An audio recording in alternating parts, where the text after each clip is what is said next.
keputusan KPU menetapkan siapa calon terpilihnya.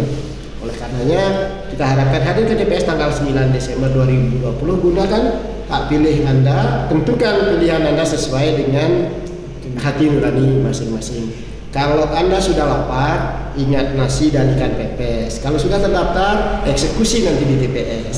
Yang memiliki banyak followers itu memberikan pengaruh, menyampaikan sajian informasi. Yuk datang ke TPS.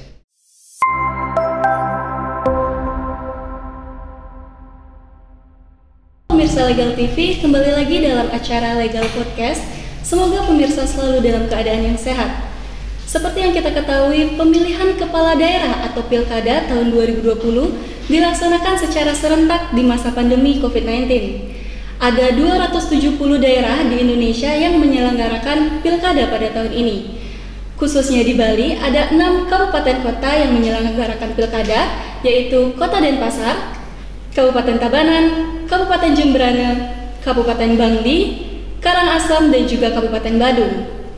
Nah, kebetulan sekali, tamu spesial kita pada hari ini, beliau merupakan Ketua Pemilihan Umum Kabupaten Badung, yakni Bapak Iwayan Semara Cipta. Halo Bapak, Om Swastiastu. Bagaimana kabarnya Bapak? Astungkaro sehat. Sehat, Ya. Luar biasa sekali Pak Nggih. Serta Bapak Ibu Steve Ketut Gede Yusa Arsana Putra SH selaku Komisioner KPU Badung Divisi Perencanaan, Data dan Informasi. Yang Swastiastu Bapak, selamat datang di Legal TV. Luar biasa sekali. Dan di sini saya juga didampingi oleh Ketua Yayasan Karma Sabda Nusantara, Bli Imade Aryana Putra Atmaja. Silakan. Ya. Baik, Ayah, terima kasih. Saya langsung aja santai aja ya. Oke, Badung. Siap. Mungkin ada beberapa hal yang perlu kita sampaikan kepada masyarakat itu berkaitan dengan adanya ajang pilkada ini. Mungkin yang pertama dari Bli Kayun bisa jelaskan kesiapan KPU Badung untuk pilkada tahun 2020 ini. Ya, jadi pertama kami mengucapkan terima kasih diberikan ruang, waktu, kesempatan oleh Legal TV gitu ya, Legal TV. Podcastnya tadi sudah dibawakan begitu luar biasa oleh Tuaya. Nah, sekarang nih De Aryo juga memandu kegiatan ini. Ya, kami sangat berterima kasih karena ini menjadi bagian dari sosialisasi terhadap seluruh tahapan pemilihan, khususnya kita di Badung ini mengalami dua hal baru. Satu, pemilihan di masa pandemi. Yang kedua, pemilihan dengan satu pasangan calon. Nah, ini kan menjadi suatu yang baru bagi proses pemilihan di Kabupaten Badung. Berbeda dengan 5 kabupaten kota yang lainnya yang ada pasangan calonnya. Ada perbedaan ya. Persiapan. Kalau dari tahapan itu sama, karena mengacu pada Peraturan KPU nomor 5 tahun 2020 tentang tahapan program dan kegiatan itu sama semuanya. Yang membedakan adalah tidak adanya pasangan calon yang lebih dari satu. Nah, kan ini yang membedakan, sehingga kita dinamakan pemilihan dengan satu pasangan calon. Nah, yang membedakan kemudian adalah dari mekanisme proses pendaftaran, kemudian penetapan, dan sekaligus desain surat suara. Nah, ini desain surat suara kalau mengacu dari keputusan KPU RI nomor 399 tahun 2020, dalam desain surat suara nanti ada 2 kolom. Jadi kolom kosong dengan kolom berisi foto pasangan calon. Nah, berdasarkan dari tahapan penetapan dan pengundian, nah ini yang membedakan. Kalau dengan pasangan calon ada 2 atau lebih, dia dinamakan pengundian nomor urut. Kalau dengan pemilihan satu pasangan calon, dia pengundian tata letak foto pasangan calon. Berarti tata letaknya di kanan. Nah, itu yang membedakan, sehingga tidak ada nomor urut dia. Tidak ada nomor urut, sehingga nanti di desain surat suaranya setelah kita undi kemarin, kita tetapkan pertanggal 24 September 2020, kolom sebelah kiri adalah kolom kosong. Jadi kolom kosong tidak bergambar. Nah, kalau masyarakat lebih memaknai atau lebih lebih mengetahui itu sebagai kotak kosong. Padahal tidak kotak kosong. Bukan kotak kosong. Jadi yang di sana adalah kolom kosong tidak bergambar. Jadi bukan kemudian kita masuk kali ini ke kotak kosong. Kolom sebelah kanan adalah kolom yang berisi foto pasangan calon. Hak dari kedua kolom ini sama. Jadi ketika pemilih mencoblos kolom kosong itu sah, mencoblos kolom berisi foto pasangan calon juga sah. Kembali ke persiapan nih untuk KPU Bandung ini, persentasenya kira-kira udah siap? Kalau kesiapan ini kan kita sudah menuju ke 95% lah, bisa dibilang demikian, karena lagi beberapa hari ini, pertanggal 5 Desember kita melakukan penutupan masa kampanye. Jadi masa kampanye kemarin itu dari tanggal 26 September sampai 5 Desember kurang lebih 71 hari. Kemudian yang kedua, kesiapan logistik terutama. Logistik. Nah, ini yang berbeda ketika pemilihan dilaksanakan di masa pandemi. Itu ada tambahan logistik namanya APD, alat perlindungan diri, berupa logistik protokol kesehatan. Ini yang membedakan dengan pemilihan sebelumnya yang dilakukan di masa normal. Nah, ini prosesnya kita nanti per tanggal 6, 7, 8 sudah melakukan proses pendistribusian logistik. 678. Ya. 678 karena per tanggal 8 itu sudah proses pembuatan TPS. Tanggal 9 sudah hari H. Nah, ini yang mengenai logistik untuk pandemi ini apa saja, artinya ada pengaruh nggak mengenai yang pemilih nanti masuk ke TPS, ada syarat-syarat dan segala macam, ada aturan-aturan tambahan mungkin dari KPU. Nah, tadi kan Ayah menyampaikan bagaimana sehat. Nah, sekarang di pemilihan ini ada dua prinsip mendasar yang menjadi proses pemilihan, yaitu keselamatan dan kesehatan. Nah, jadi ketika keselamatan dan kesehatan menjadi prinsip dasar sebuah pemilihan, maka KPU kemudian mengeluarkan peraturan terkait dengan kelengkapan protokol kesehatan yang ada di TPS. Jadi nanti di masing-masing TPS akan disediakan ember tempat cuci tangan, kemudian hand sanitizer-nya, sabun cuci tangannya juga disediakan. Para petugas memakai standar kesehatan, tapi level 2-nya ya. Jadi paling tidak minimal masker dan face shield, kemudian sarung tangan latex. Kemudian nanti setiap pemilih yang datang ke TPS juga menggunakan atau diberikan sarung tangan plastik sekali pakai. Nah, jadi begitu pemilih datang ke TPS, pertama dilakukan pengukuran suhu tubuh. Termogan. Ketika suhunya, nah ini ada kasus misalkan ada yang suhu tubuhnya mencapai lebih dari 37,3, maka pemilih ini dia diarahkan ke dalam bilik khusus. Nah, ini yang tidak pernah ada dalam proses pemilihan selama ini. Berarti setiap TPS dipastikan ada bilik khusus. Harus dibangun bilik khusus. Jadi itu memang menjadi kelengkapan yang berbeda di TPS. Jadi kenapa dibangun bilik khusus? Karena berkaitan dengan sekarang ini dilaksanakan pemilihan di masa pandemi. Salah satu indikatornya ketika ada pemilih yang suhu tubuhnya nanti 37,3 lebih di atas 37,3, dia diarahkan memilih di bilik khusus. Bilik khusus, kemudian surat suara itu dibawakan oleh petugas KPPS. Termasuk nanti tintanya. Jadi ketika dia selesai mencoblos, tinta itu diberikan. Nah, ini juga yang membedakan begitu setiap pemilih. Kalau yang normal, nah kayak yang normal diberikan masuk di dalam TPS itu diatur jaga jaraknya tentang kursi. Jadi maksimal juga alokasi kursi dari 6 sampai 12 kursi. Jadi setiap pemilih pakai sarung tangan. Jadi tidak perlu membawa paku dari rumah. Jadi alat coblos tetap disediakan di bilik suara. Nah, kalau dia tidak pakai sarung tangan, maka kemungkinan membawa alat coblosnya dari rumah. Sekarang alat coblosnya tetap di bilik suara. Pemilih itu diberikan sarung tangan sekali pakai. Begitu selesai mencoblos menggunakan hak pilihnya, memasukkan ke dalam kotak suara. Terakhir, nah kalau biasanya kita mencelupkan tangan ke tinta. Sekarang tidak. Jadi tinta diteteskan. Diteteskan. Berarti ada petugas yang meneteskan. Betul. Nah, ini dalam rangka apa? Meminimalkan terjadinya sentuhan kontak fisik di TPS baik antara penyelenggara maupun dengan pemilihnya. Tapi semua sudah dipikirkan ya. Artinya sebegitu KPU melakukan dan mempedomani terhadap protokol kesehatan dalam rangka mensukseskan pemilihan ini. Jadi tidak ada alasan kemudian masyarakat takut dan khawatir datang ke TPS. Terlebih kami sebagai penyelenggara, apalagi kita di KPU Bandung ini sudah dilakukan bukan hanya rapid test, sudah swab. Astungkara hasilnya negatif. Begitu pula dengan jajaran semua di KPPS dan petugas keterlibatan semua sudah dilakukan rapid test. Oke, berarti semua kelengkapan artinya sudah disiapkan lah, artinya diminimalisir karena ada pandemi ini kan seperti itu. Kemudian Pak Gung kan di bagian di komisioner bagian pendataan gitu ya, perencanaan informasi, data dan informasi. Kalau boleh tahu tanggung jawabnya Pak Agung Niki di komisioner ini berkaitan dengan apa saja? Kalau kita di Badung sih secara tugas itu memang sudah terbagi seperti itu. Jadi kalau di divisi perencanaan data dan informasi jadi seperti nama divisinya yang kita singkat candain itu ya perencanaan, kemudian data, kemudian informasi.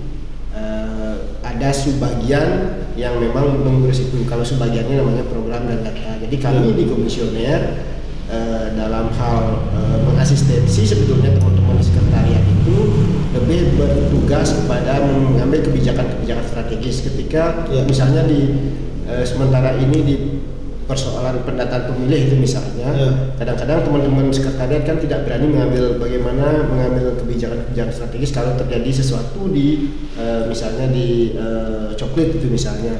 Nah disitulah peran komisioner untuk mendampingi sekretariat. Berarti di sebelum mulai proses ini sudah mulai pendataan itu berarti sebelum penyelenggara mulai sebelum Desember ini sudah mulai mulai pendataan gitu. Betul. Proses pendataan itu Pak Agung bisa dijelaskan dari awal proses. Kalau kita sebetulnya perencanaannya kan dulu di September tanggal 23 pemilunya. Kalau tidak ada kalau tidak ada pandemi. Jadi untuk perencanaan di tanggal 23 September kita sudah memulai proses pendataan dengan mengunggah daftar pemilih tetap kita di pemilu 2019 yang terakhir ditambah dengan pemilih DPK namanya waktu itu, kemudian kita sandingkan dan kita jadikan AKWK itu sudah kita unduh duluan itu mulai di bulan Februari sebenarnya. Maret sudah terunduh semua. Nah, sedangkan kami di divisi data khusus untuk Badung kita membuat semacam FGD dulu di beberapa kecamatan yang memang kita lihat berpotensi ada masalah di pendataan. Kuta Utara, Kuta dan Kuta Selatan. Itu kita sudah mulai di bulan Maret kemarin. Kita sebut dia menyimak data, mencari terobosan solutif. Apa itu? Kalau misalnya kita lihat seperti Tuban misalnya kasusnya, kita sudah cek di data pemilih kita di 2019, sangat banyak data kita yang masih tidak bersih dalam tanda kutip untuk menciptakan data berkualitas. Ada data pemilih tetapi orangnya belum tentu ditemukan itu misalnya. Kemudian ada data ganda, ada data anomali istilahnya, ada data yang tidak lengkap elemen datanya. Ini yang menjadi concern kita di divisi perencanaan dan data agar data itu betul-betul menjadi data yang valid, data yang termutakhirkan dan berkualitas gitu. Nah itu kita sudah kerjakan dari bulan sebelum Maret sebetulnya. Nah karena pandemi di Maret itu ada situasi kemudian kita harus work from home dan lain sebagainya, maka ditundalah pemilu 3 bulan dari September ke Desember. 23 September menjadi 9 Desember. Nah, mulai lagi kita bekerja di tanggal 15 Juni 2020 kita mulai lagi bekerja dengan sekaligus mengaktifkan PPK di tiap kecamatan, PPS itu diaktifkan kembali. Nah saat itu kita sudah mulai persiapan untuk coklit. Jadi coklitnya kita mulai di tanggal 15 Juli sampai 13 Agustus 2020 kemarin. Tujuannya coklit? Nah, coklit itu menyandingkan data AKWK namanya. Data yang kemarin yang tadi sudah saya sampaikan itu berasal dari DP4 dan data pemilih tetap kita di pemilu 2019. Setelah kita sandingkan, turun dia dalam bentuk AKWK. Jumlah AKWK di Bandung totalnya kemarin adalah 402.000 sekian. 402.000 ya, 402 pemilih. Ya, 402 995 pemilih. Ini lalu kita turunkan ke teman-teman kita PPS kepada PPDP namanya, kita merekrut juga PPDP. Nah, ini kaitannya juga ke kesehatan yang disampaikan Pak Ketua tadi. PPDP kita yang akan turun coklit, pencocokan dan penelitian door to door ke rumah-rumah sebelumnya memang harus dipastikan juga harus sehat. Karena di musim sekarang ini seluruhnya harus dalam keadaan sehat. Berarti sudah ada kemarin kita turunkan 1069 petugas PPDP. Ya, itu yang bekerja mencocokkan dan meneliti apakah data AKWK ini cocok dan sesuai dengan data yang dipegang oleh pemilih itu sendiri. Jadi pemilih didatangi, dicocokkan, dia pegang KTP, KK, dicocokkan dengan data di AKWK. Di situ kita akan temukan data yang sesuai benar ya persis dengan data yang ada di AKWK, data yang dipegang oleh pemilih, atau datanya ada perubahan data, atau bahkan ada yang tidak ditemukan. Nah, di situ KPU membuat standar ada 10 prasyarat bahwa pemilih itu bisa kita TMS-kan istilahnya. Jadi pemilih yang tidak memenuhi syarat. Apa itu? Yang pertama sudah meninggal. Pemilih yang meninggal tentu sudah tidak dipakai. Kemudian di bawah umur yang kedua. Kemudian yang ketiga pindah domisili. Yang keempat ini ya ganda harus dicoret. Kemudian itu ada 10 sampai yang ke-8 itu hilang ingatan dulu, tetapi kita kembalikan lagi, hilang ingatan tidak lagi menjadi syarat TMS karena ada gugatan juga dari kawan-kawan kita pemerhati disabilitas mental bahwa orang yang hilang ingatan itu tidak semuanya sakit jiwa, sehingga yang hilang ingatan dihilangkan. Yang pasti hilang itu TNI nomor 6, Polri itu 7 itu tetap tidak bisa masuk ke DPT. Lalu yang ke-9 hak pilihnya dicabut, dan yang ke-10 bukan penduduk. Ya. Jadi disitulah daya kritis dari kawan-kawan kita PPDP dan teman-teman kita semua yang berkecimpung di data itu diminta untuk betul-betul bisa mencermati. Ini misalnya orang ini bukan penduduk, itu standar yang bukan penduduk seperti apa, yang sudah tidak bertempat tinggal itu atau pindah domisili itu syaratnya untuk menjadi teritori sebelumnya bisa milih sekarang lolos sehingga dicabut itu. Nah, dengan kondisi itu prasyarat seperti itu di Bandung kita mencoret 24.000 lebih pemilih, terutama di daerah Tuban dan di daerah Kutai Selatan, Jimbaran dan Nusa Dua. Di Jimbaran dari awal perencanaan dari 1069 TPS itu Jimbaran harusnya TPS-nya 78 TPS kalau tidak salah, sekarang tinggal 58 TPS. Dan ada 20 TPS terkoreksi di Jimbaran. Di Tuban dari 35 TPS tinggal 17 TPS, ada 18 TPS terkoreksi. Jadi aja banyak. Ini kita juga harus harus betul-betul bisa mempertanggungjawabkan, karena kan kalau kita hanya mencoret saja, kalau kita mencoret saja tidak ada pertanggungjawaban juga kan banyak orang yang menganggap bahwa KPU akan menghilangkan hak pilih daripada warga negara. Nah, inilah kita bekerja sama akhirnya dalam tanda kutip juga bersinergi dengan kepala lingkungan, kepala desa, kemudian Bawaslu, mereka juga punya data dengan Dinas Pendidikan dan Catatan Sipil. Jadi data-data yang sudah masuk dari teman-teman kita yang melakukan pencocokan dan penelitian kita sandingkan lagi dengan teman-teman Bawaslu, dengan teman-teman kepala lingkungan. Di bagian akhir daripada kerja PPDP kita itu harus menyertakan paraf atau tanda tangan dari kepala lingkungan. Apakah betul sudah data yang disajikan oleh PPDP itu sesuai dengan data yang ada di kepala lingkungan? Jadi kalau itu sudah sesuai, barulah dia masuk ke PPS, baru kita jadikan DPS dari AKWK. Jadi pemilih sementara. Nah, dari itu di DPS kita dapatkan pemilih kita menjadi 363 tadi 402.995 menjadi 363.595. Jadi ada sekian ribu yang sudah terkoreksi pemilihnya. Itu. Nah, dari itu berlanjut lagi nanti ke DPT. Jadi DPT. Ya. Oke. Udah. Baik Pak, saya mau bertanya ini.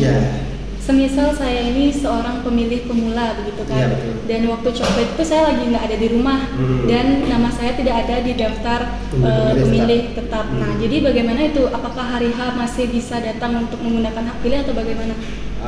Kalau di proses coblos itu masih sangat mungkin data kita perbaiki. Dari DPS saja menjadi DPT masih bisa masuk dan keluar. Jadi kalau di coklat itu betul sudah ditemukan, misalnya walaupun tidak ada di rumah, ada yang menerima. Ini juga berat juga. Teman-teman kita mencoba itu bisa ditolak juga.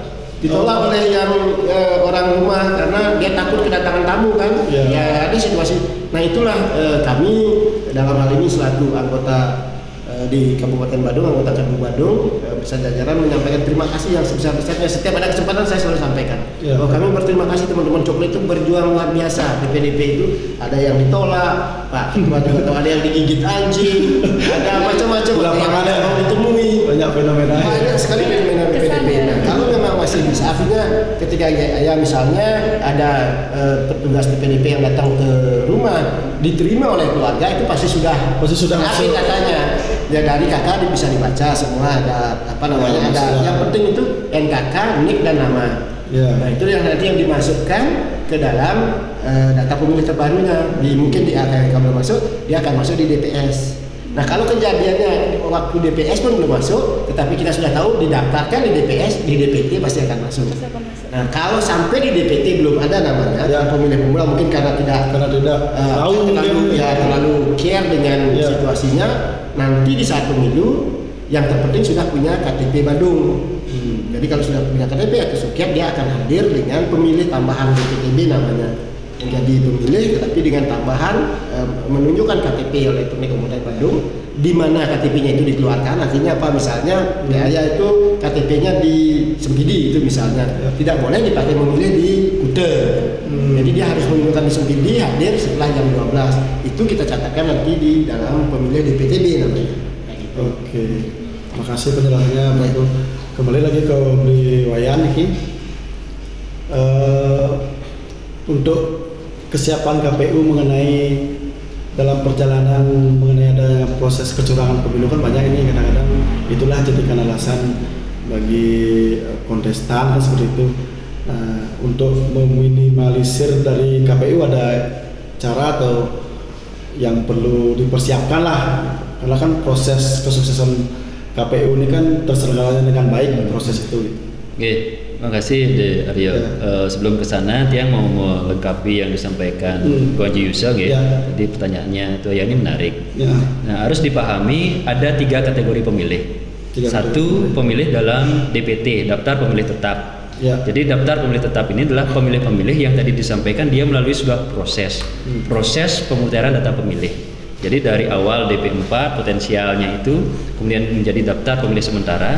Jadi kalau di dalam proses seandainya proses pemutaran awal tadi ayah tidak terdaftar atau belum nanti diberitahukan. Jadi setiap tahapan ini selalu dilakukan pengumuman daftar pemilih di setiap kantor desa kelurahan. Pasti ada pengumuman. Betul. Makanya di sana yang namanya pemilih ini pun harus aktif. Dalam rangka apa? Dia harus memastikan dirinya juga terdaftar. Apalagi kita sekarang dengan aplikasi jadi bisa langsung diklik di HP sendiri, kunjungi website lindungi hak pilih, klik nama, ketik nama, kemudian input nomor NIK. Jadi udah ketahuan keluar nanti terdaftar di mana. Sekarang udah bisa. Kemarin pun sudah bisa ketahuan. Jadi bagi masyarakat yang seandainya dalam proses itu dia tidak muncul namanya atau tidak ngeh mungkin karena kesibukan atau ada aktivitas yang lain, dia pasti didata. Nah sekarang begitu DPT sudah ditetapkan, maka inilah pemilih-pemilih yang wajib dan harus menggunakan hak pilihnya. Itu pertama. Yang kedua, kalau seandainya, nah tadi usianya saya sekarang berapa? Udah 17 tahun, nanti 9 Desember. Ya anggaplah 9 Desember nanti pas 17 tahun kan gitu. Nah, maka kemungkinan belum terekam KTP elektronik. Sekarang harus dilakukan perekaman supaya Pak bisa menggunakan hak pilih nanti di 9 Desember. Nah, model-model begini ini termasuk kategori DPTP, yaitu daftar pemilih tambahan. Termasuk yang menggunakan KTP tadi. Kalau seandainya setelah nanti mengklik website kunjungi hak pilih, kemudian ternyata memang benar tidak terdaftar, bagaimana nanti? Apakah hak pilihnya hilang? Tidak. Jadi selama memiliki KTP Badung bisa memilih di wilayah desa atau kelurahan. Nah, jadi batasannya adalah desa atau kelurahan sesuai dengan alamat yang tercantum pada KTP-nya. Ini berbedanya adalah memilih dari jam 12 sampai jam 1 siang. Karena memang diatur demikian.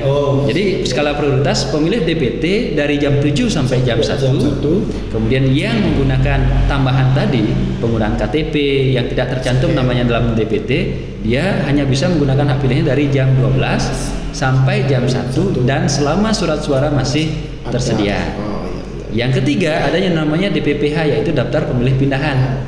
Kalau seandainya misal di Aryo nih sekarang tinggal di Jagapati, kemudian pas petugasan sekarang nih kantornya ada aktivitas di Kute, pas tanggal 9 Desember itu bertugas di sini. Nah, sekarang ternyata sudah tercantum di DPT di Jagapati. Nah, nanti hari H apakah bisa memilih di sini? Bisa. Harus ngurus dulu prosesnya A5. Jadi membuat A5 surat pindah memilih bahwa nanti disinilah memilihnya. Harus dicoret di sana dulu, kemudian didaftarkan menjadi pemilih tambahan di sini. Tapi sebelum di sini kita berproses dulu. Betul. Itu tanggal 9 Desember saya sudah pastikan tidak memilih di 3 Betul. Kita proses dulu. Betul. Pindah ke tempat di mana selama berarti di surat itu kita bawa di tempat. Ya, A5 itu menjadi keterangan. Oh, A5 itu. Ya, jadi A5 itu sudah diberikan nanti kepada di mana TPS yang akan dituju. Sehingga nanti pada hari H dia akan menerima surat pemberitahuan memilih bahwa Anda memilih di TPS ini. Oke. Ya. Itu DPT tadi kan, DPT, DPTB dan DPPH. Itu kategori pemilih. Ya. Nah, lanjut terkait dengan pertanyaan tadi terkait dengan kecurangan. Prosesnya kan itu. Nah, itu yang menarik sebenarnya bahwa kalau kita mau jujur melihat sebuah proses, ini kan penyelenggaraan pemilu atau pemilihan ya sebenarnya itu dikategorikan berbeda, pemilihan dan pemilu. Kalau pemilihan kepala daerah dinamakan pemilihan sekarang. Ya, ini pemilihan.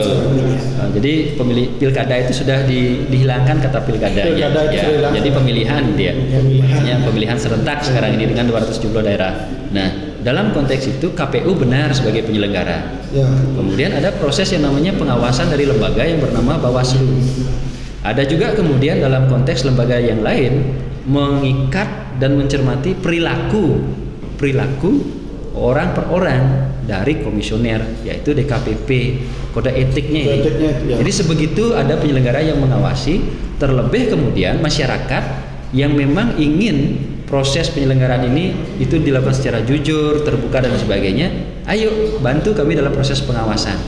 Sehingga kalau berbicara kecurangan, tentu ini hanya bisa dilakukan ketika tidak ada proses pengawasan, bahwa satu penyelenggara dia hanya menyelenggarakan tugas tupoksinya. Kedua, dalam proses pengawasan itu tidak terjadi, atau bahkan ada yang namanya pemantau pemilu.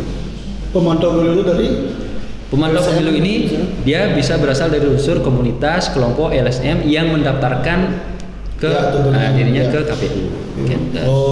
Jadi kalau berbicara kecurangan, kita harus berbicara pada konteks secara holistiknya nih. Semua segmen harus kita cermati. Jadi kok bisa terjadi kecurangan? Biar tidak begitu. Jadi masyarakat kan ada seperti itu. Jadi ini penyelenggaranya gimana nih? Ya, kok bisa terjadi kecurangan? Harus dibuktikan kemudian di bagian mananya terjadi kecurangan. Di proses penghitungannya kah? Di proses hasilnya kah? Karena begitu proses pemilihannya. Ya, karena ketika terjadi proses kecurangan itu terjadi pada saat proses pemilihan, nanti seharusnya ada mekanisme pencatatan. Jadi ada namanya formulir kejadian khusus yang dicatatkan sebagai hal-hal yang memang mengkhusus terjadi di TPS. Apakah itu kecurangan? Apakah ada pemilih tambahan? Apakah ada pemilih yang kemudian tidak terfasilitasi? Misalkan, oh ini sakit nih, orangnya sakit, oh ini pendukung siapa nih? Gitu. Oh tidak dilayani.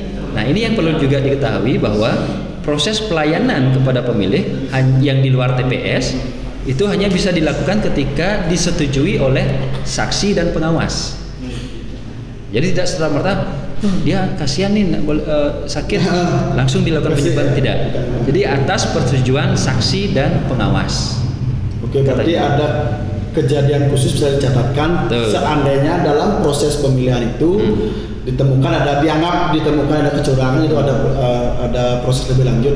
Tetapi tidak ada pencatatan kejadian, berarti di sana tidak terjadi apa-apa. Oke, berarti kalaupun tidak ada kejadian apa, kalau itu tidak dituliskan, dicatatkan dalam kejadian khusus, berarti kan dianggap tidak terjadi apa-apa. Termasuk dalam proses penghitungan maupun penetapan hasil mungkin tingkat TPS dia. Apalagi kalau saksi kemudian semua KPPS sudah tanda tangan, PKD namanya pengawas TPS juga sudah, ya artinya apa yang terjadi itu sudah dianggap clear. Sudah dianggap clear di tingkat di TPS. Jadi kita tidak bisa lagi menjustifikasi bahwa di sana terjadi kecurangan. Maka kalau terjadi sesuatu harusnya pada tingkat itulah diselesaikan. Oke. Kemudian ini khususnya di Bandung gitu. Ini kan ada cuma satu pasangan calon.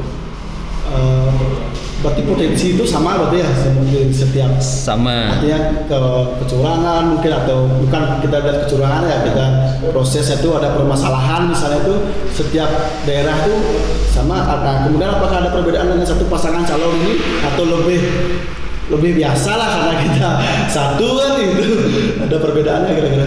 Kalau dari sisi penyelenggara lebih berat sebenarnya. Oh lebih berat, bukan sebaliknya lebih ringan. Karena kita harus bermain persepsi masyarakat.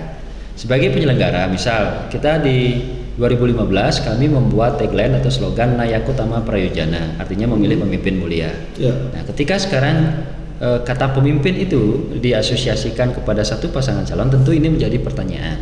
Ya. Nah, kemudian bagaimana kita membahasakan bahasa ajakan itu tentu juga harus berhati-hati sekali sebagai penyelenggara. Makanya sekarang kita membuat tagline atau slogan, partisipasimu adalah peduli dan tanggung jawabmu kepada Badung. Jadi, partisipasimu adalah peduli karena menjadi warga Badung yang peduli terhadap masa depan Badung.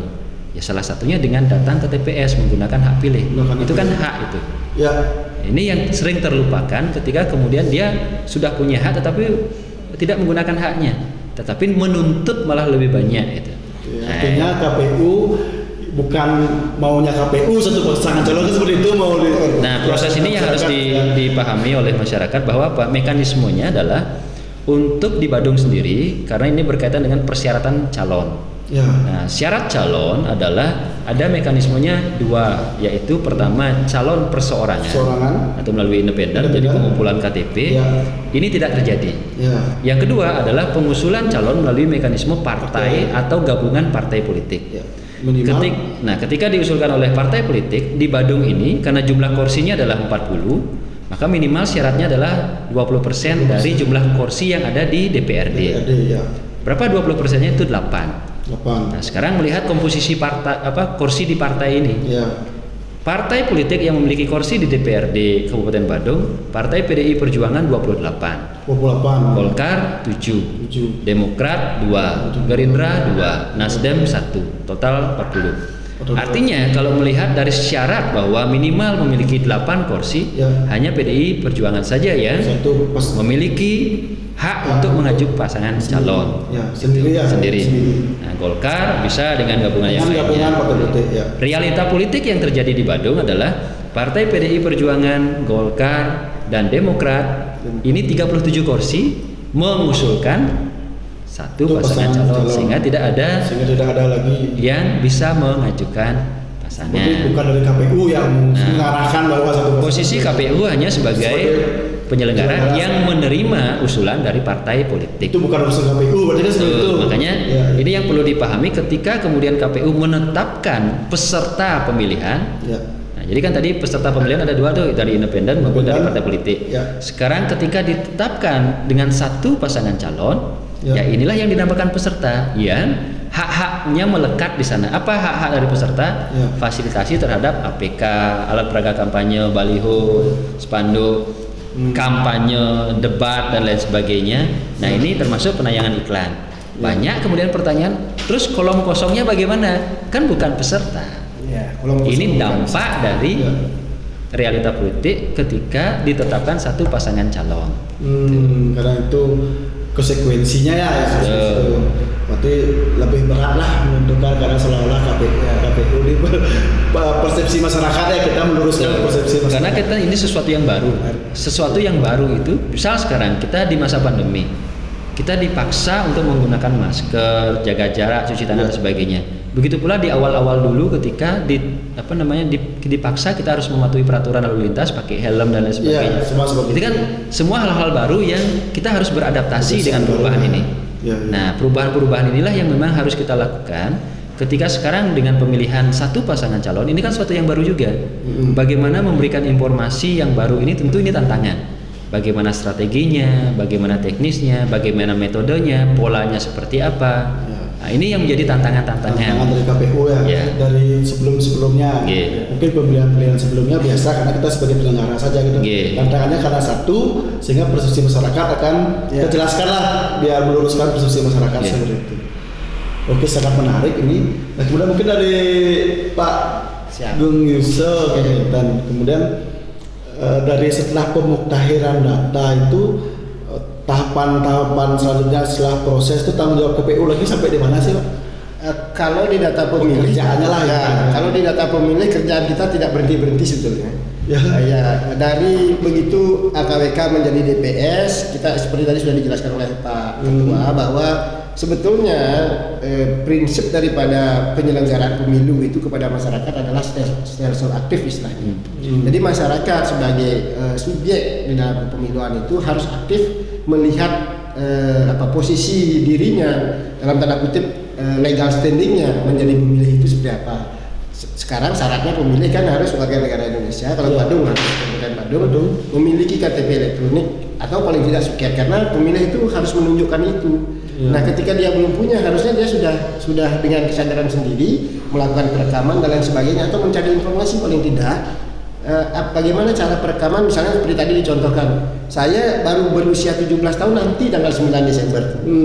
Ketika nanti itu saya baru boleh rekam kan harusnya, tapi di Badung khusus berdasarkan kerjasama baik itu di tingkat pusat sampai ke kita di KPU Badung dengan Distrik Capil Kabupaten Badung, itu sudah memberikan ruang kepada teman-teman kita yang lahir di di bulan Januari, tanggal 1 Januari 2003 sampai Desember 31 Desember 2003, artinya dia masih 16 tahun, itu sudah diberikan ruang untuk melakukan perekaman KTP elektronik. Kan harusnya belum boleh itu, dia masih 16. Tetapi sudah diberikan, nanti KTP-nya akan dikeluarkan persis ketika dia berusia 17 tahun. Jadi seperti hadiah ulang tahun lah oleh Distrik Capil kan gitu. Nah, tapi kan teman-teman kita banyak yang nggak tahu, saya boleh rekaman nggak? Karena di tingkat dulu di kecamatan itu sebelum kita lakukan komunikasi di kantor camat baru boleh rekam setelah dia 17 tahun. Nah, sekarang dengan kondisi kita akan dulu, maka di kantor camat pun sudah dibuka ruang untuk perekaman yang umur 16 tahun. Kalau dulu umur 16 harus hadir ke Distrik Capil atau ikut program jemput bola.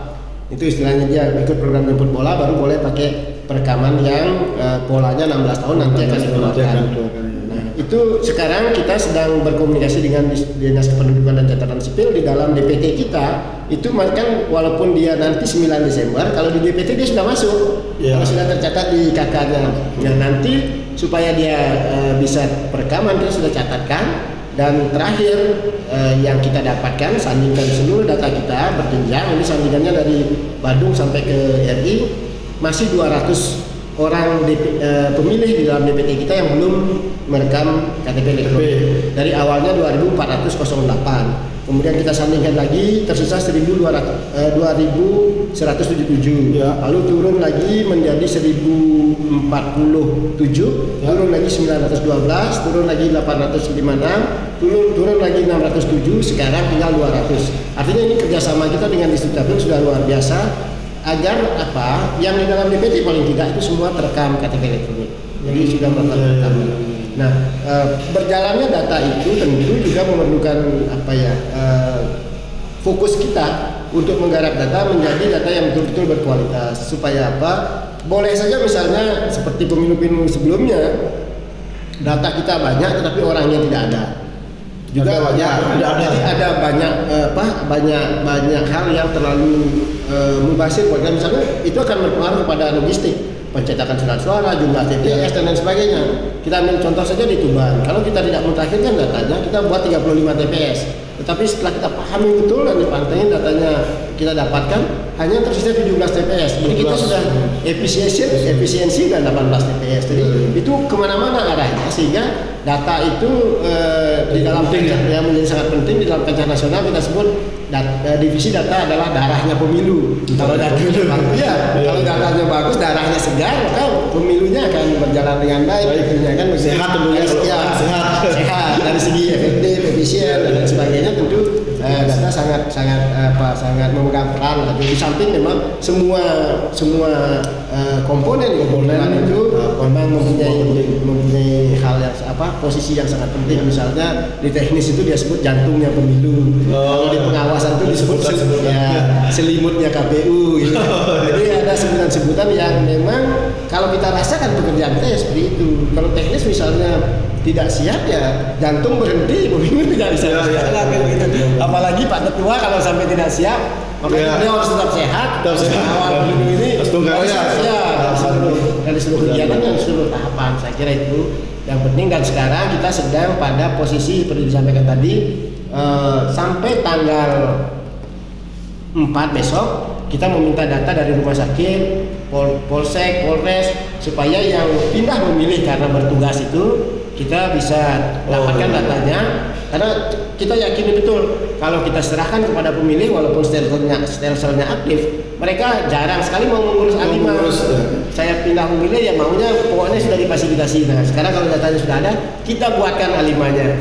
Jadi kita buatkan di KPU Badung, nanti kita serahkan pada saat hari H dia tinggal bawa A5-nya, misalnya yang di Rumah Sakit Bangun Sade. Kita siapkan di sana, namanya ini karena datanya sudah kita tahu.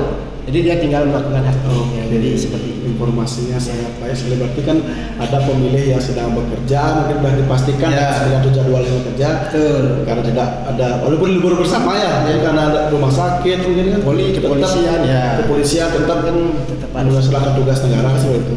Sehingga informasi ini menjadi penting bagi mereka yang ingin menggunakan hak pilihnya. Jangan sampai pekerjaan itu menghambat seperti itu. Ada? Ada. Mau bertanya nih Pak Ayun, kan terkait dengan Pilkada Badung yang hanya ada satu pasangan calon, apakah itu mempengaruhi partisipasi masyarakat untuk datang ke TPS untuk memilih?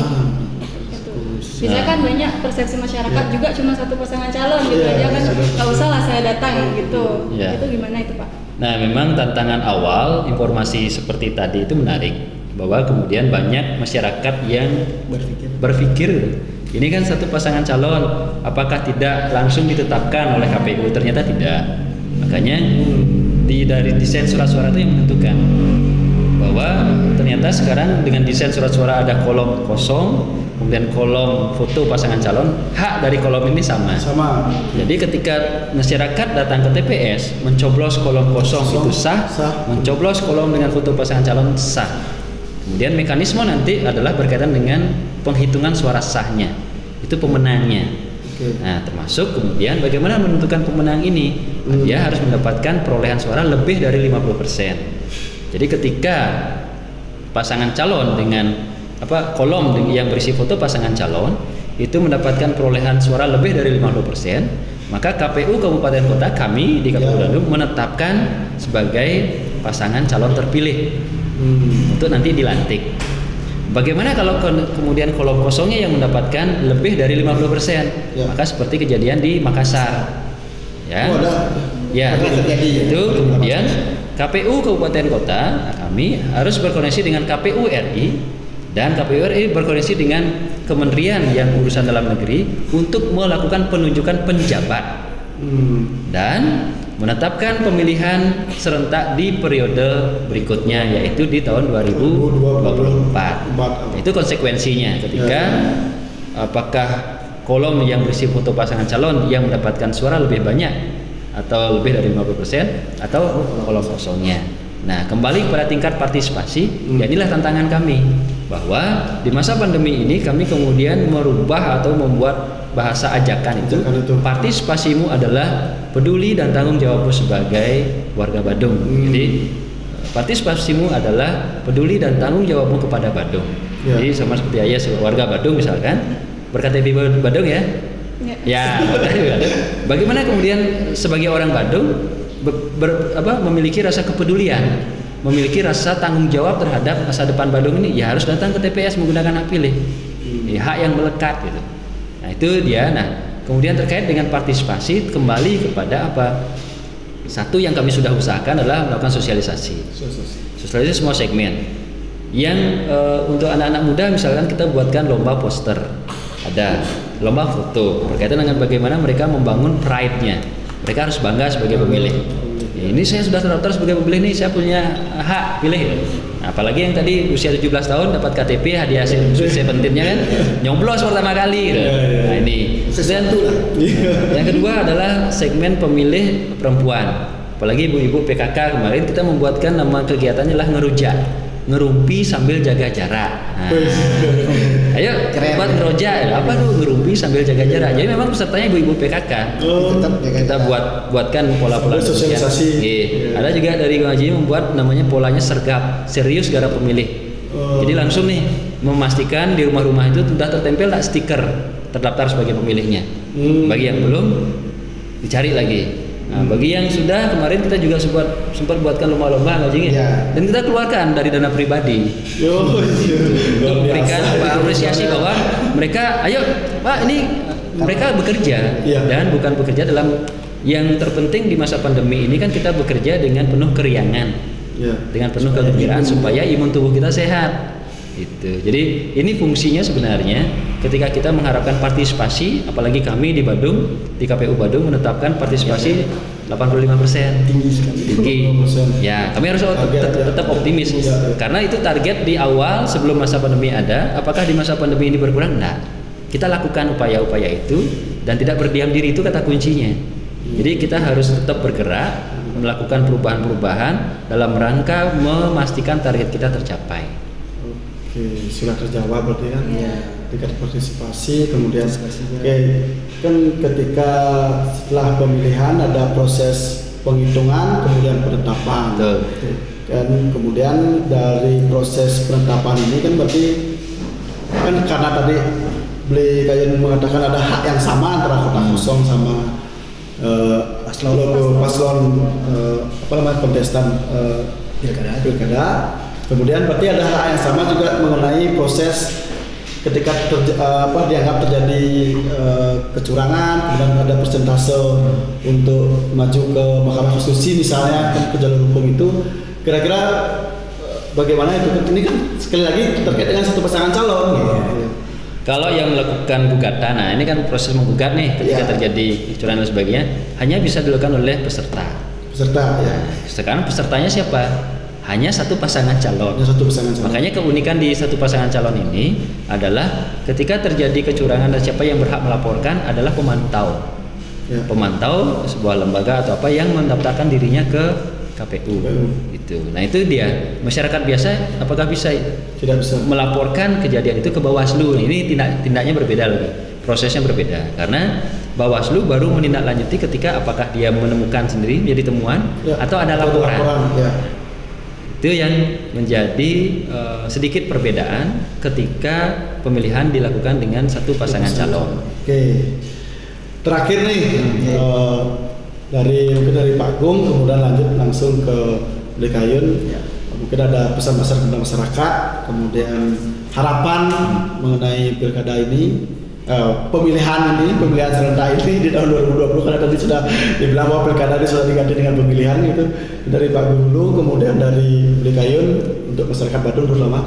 Siap. Kalau Tiang di divisi data tadi semua sudah kita sampaikan. Harapan kita tetap masyarakat Badung memahami bahwa demokrasi itu tetap kedaulatannya ada di tangan masyarakat, di tangan pemilih. Jadi walaupun itu satu pasangan calon, tapi negara setelah keputusan Mahkamah Konstitusi nomor 1 tahun 2010 itu tetap memberikan ruang kepada masyarakat untuk melakukan pilihan. Apakah kalau dulu kan pilihannya setuju dan tidak setuju. Sekarang kan pilihannya sudah apakah tetap memilih pasangan calon atau memilih kolom kosong kan begitu. Jadi ruangnya sebetulnya tetap ada di tengah-tengah masyarakat pada pemilih untuk menentukan pemimpin Badung ke depan itu seperti apa. Jadi untuk itu kami mohon untuk tetap hadir ke TPS, jadi tidak bersikap apatis walaupun itu satu pasangan calon. Tidak ada istilah pemenang sebelum keputusan KPU menetapkan siapa calon terpilihnya. Oleh karenanya kita harapkan hadir ke TPS tanggal 9 Desember 2020, gunakan hak pilih Anda, tentukan pilihan Anda sesuai dengan hati nurani masing-masing. Kalau Anda sudah lapar, ingat nasi dan ikan pepes. Kalau sudah terdaftar, eksekusi nanti di TPS. Silakan. Ya, yang terpenting dan mendasar adalah kan ini bagaimana kita meningkatkan partisipasi. Ketika kita meningkatkan partisipasi dan hak dan memilih itu adalah sebuah hak, kami ingin mengajak semua elemen masyarakat, khususnya anak-anak muda nih, generasi milenial, termasuk generasi milenial, sebenarnya ya. Nah, karena begini, kalau misalkan Tiang sekalipun sebagai ketua KPU Badung Itu Instagram Tiang itu hanya followersnya sekian ribu lah, belum. Tapi Ayah pasti yang lagi puluhan ribu. Nah, pasti. Kan ini akan menarik ketika sebagai warga Badung yang memiliki banyak followers itu memberikan pengaruh, menyampaikan sajian informasi. Yuk datang ke TPS, gunakan hak pilihmu. 9 Desember 2020. Bahkan ini banyak hal yang bisa kita lakukan sebagai warga Badung berkontribusi terhadap proses pemilihan ini. Jadi kami sangat berharap nanti di masa pandemi ini penggunaan media sosial oleh teman-teman warga Badung selebgram istilahnya itu, dan ini ingin kami mengajak atas nama lembaga kami ingin mengajak warga Badung untuk ikut mendistribusikan informasi bahasa ajakan. Untuk apa? Satu, tetap jaga kesehatan. Makanya kita juga menetapkan pemilih sehat dan berdaulat. Pemilih yang sehat, dia juga harus berdaulat menggunakan hak pilihnya di TPS tanpa ada tekanan yang lainnya, karena asas luber itu harus tetap berjalan. Yang kedua, ketika menjadi pemilih sehat dan berdaulat, datanglah ke TPS.